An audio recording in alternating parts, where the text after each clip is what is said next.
In the heart of a city that never sleeps, where neon signs bleed into rain-slicked streets, there exists a place that shouldn't exist. Not on any map, not in any guidebook. It's a bookstore.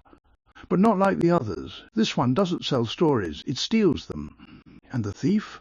The shop itself. Welcome to the echo chamber. Gentle rain on pavement, distant city hum, the soft tick-tick-tick of an old clock.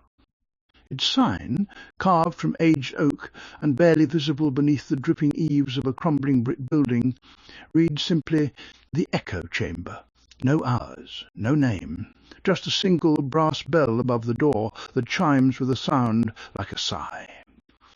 The air around it hangs differently, thicker, quieter, smelling not of paper and ink, but of old dust and something else.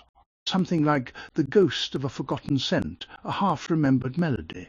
A soft, melancholic ding as the brass bell chimes.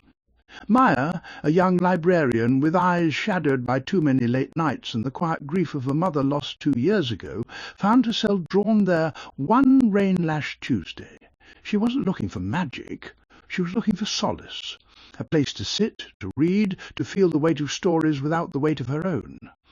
The shop's window displayed no titles, only rows of empty leather-bound books on a dusty shelf. But the door was ajar. A faint, warm light spilled out. The door closes softly behind her, the ding muffled.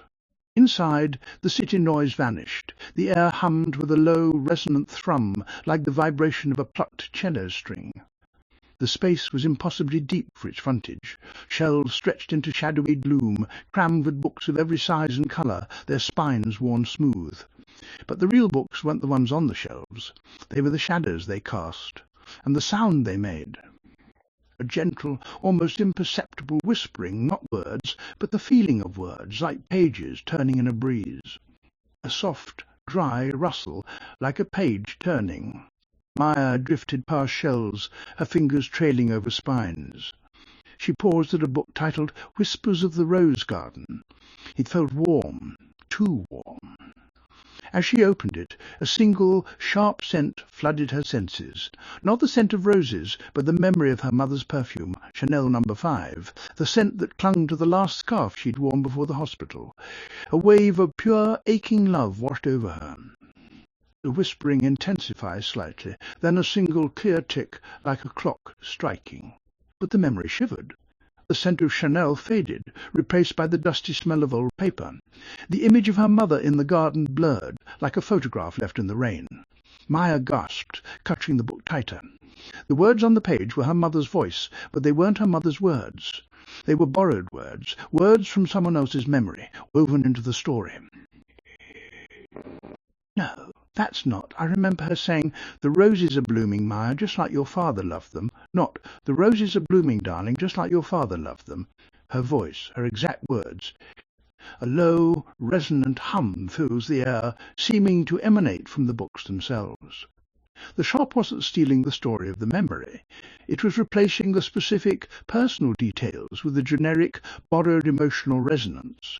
The feeling of the memory was preserved, but the specificity, the unique, irreplaceable what and who, was erased and replaced with a palatable, generic echo.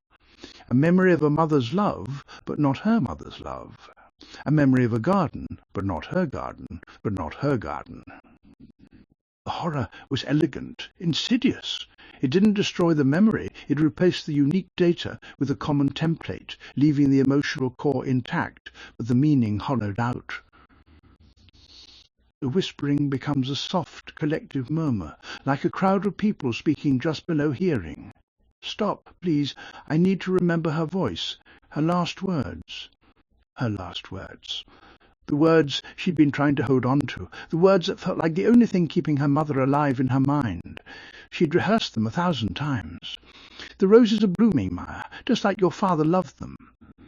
The words that were hers, spoken by her, in the final fragile moment. She reached for the book, Whispers of the Rose Garden, her fingers trembling. A sharp, crystalline ping, like a dropped crystal glass. The book shivered. The words on the page dissolved, replaced by a new, perfectly formed sentence. "The roses are blooming, darling, just like your father loved them." and Maya felt it. The specific aching memory of her mother's final weak breath, her hand holding Maya's, the exact words, they weren't just gone, they were erased.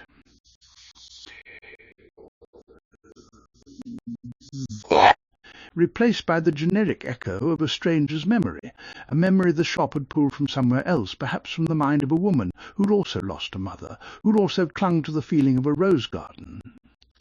The shop didn't take the memory, it substituted it with a more readily available, emotionally resonant copy from its vast, silent library of stolen moments.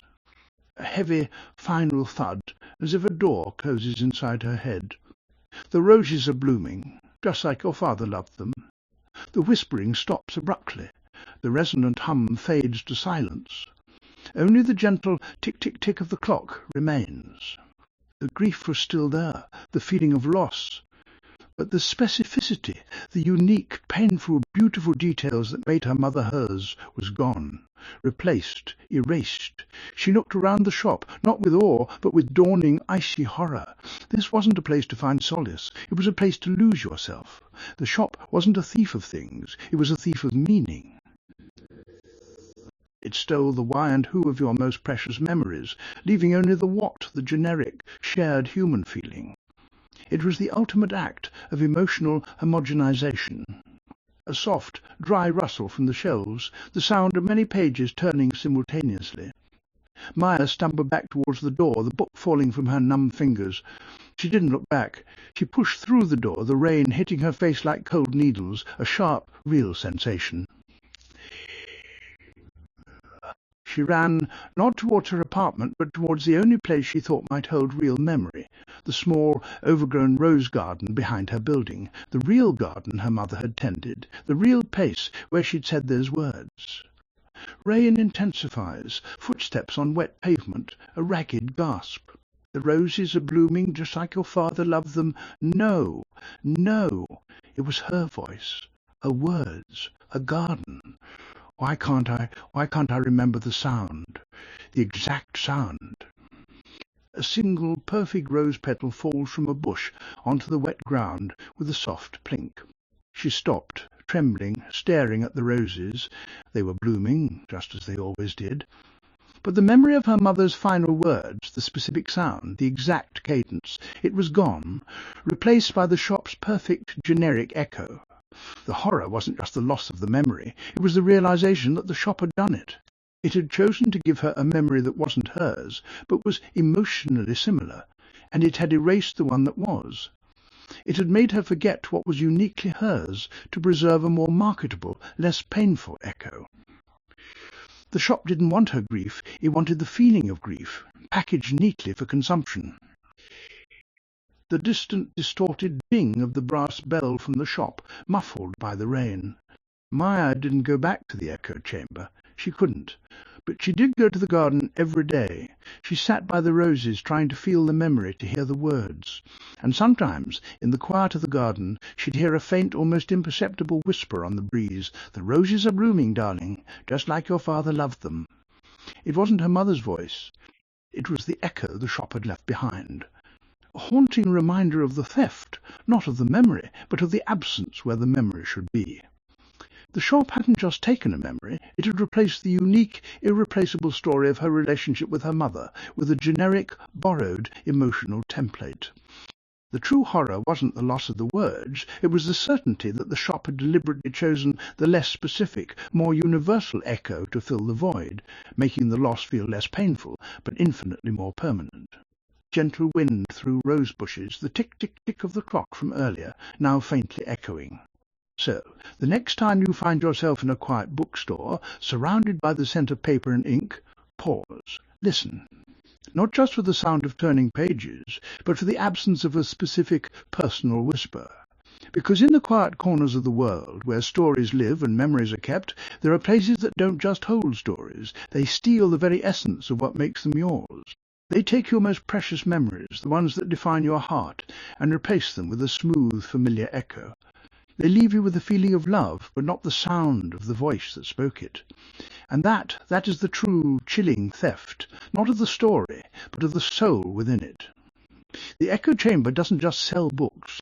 It sells emptiness wrapped in the comforting scent of forgotten things. And the most terrifying part, it's always waiting for the next person who needs a little quiet, a little solace, and doesn't realize they're about to lose the only thing that makes the silence meaningful. Final, soft ding of the brass bell, fading into the gentle tick-tick-tick of the clock. Then silence. Remember the sound, not just the echo, because the silence after the echo is the loudest sound of all.